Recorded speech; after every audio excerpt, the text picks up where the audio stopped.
Senator Rand Paul, Republican of Kentucky, on Thursday said hearing that Supreme Court Chief Justice John Roberts would not preside over former President Trump's upcoming impeachment trial crystallized the GOP argument that the proceedings are unconstitutional.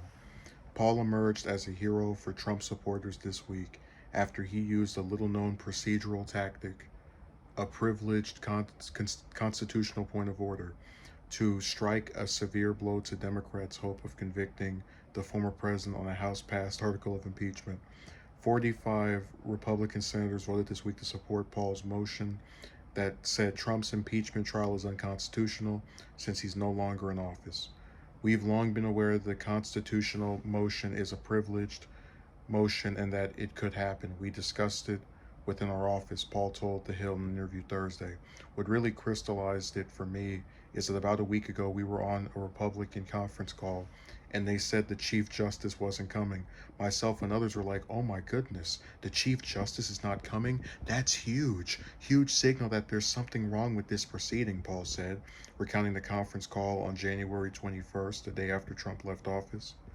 Paul said the news that President pro tempore Patrick Leahy, Democrat of Vermont, would preside over the second impeachment trial struck many Republicans as deeply unfair. Leahy voted to convict Trump on 2 articles of impeachment last year. The optics of the Chief Justice not coming, and also the optics of a person who had favored the last impeachment now presiding over the trial, who's also going to vote in the trial. It just didn't look right or sound right to any of us, he added. So listen, as far as I'm aware, and I'm not a lawyer and neither is he, but I don't remember where it said that the constitutionality of a impeachment trial is hinged on the Chief Justice showing up.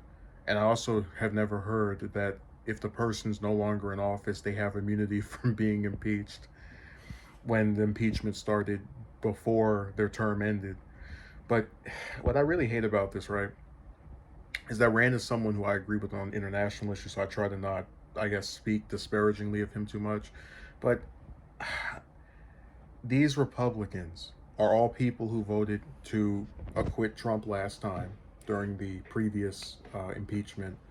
And I find it very hard to believe that this time they were so appalled and disgusted, and then they found out the Chief Justice wasn't coming. And, you know, without John Roberts, this is not of a constitutionality for which I can vote to convict the former president. You know, it's just, I wish they would stop pretending that they didn't already convince themselves. Because at least with Rubio, while I didn't like the way he responded to this, he was honest. He said, I'm going to vote to acquit Trump before I even hear what's going on. You know, why do people have to pretend that they're not partisan? Like, all of these impeachments are partisan. When Andrew Johnson got impeached, it was the radical Republicans, Johnson was a Democrat, who initiated the impeachment. When Clinton got impeached, it was the Republicans who initiated that. When Trump got impeached the first time, it was the Democrats that initiated that. It's always the opposing party. So to sit here and talk about, well, I don't like that one of the Democrats who voted to impeach Trump is presiding over the trial and will vote in the trial. You know, this is just more attempts to try and make it seem like these things are not done by the opposing party and from the group that is automatically antagonistic to the president when it's always been that way. But whatever, this is going to help him in 2024.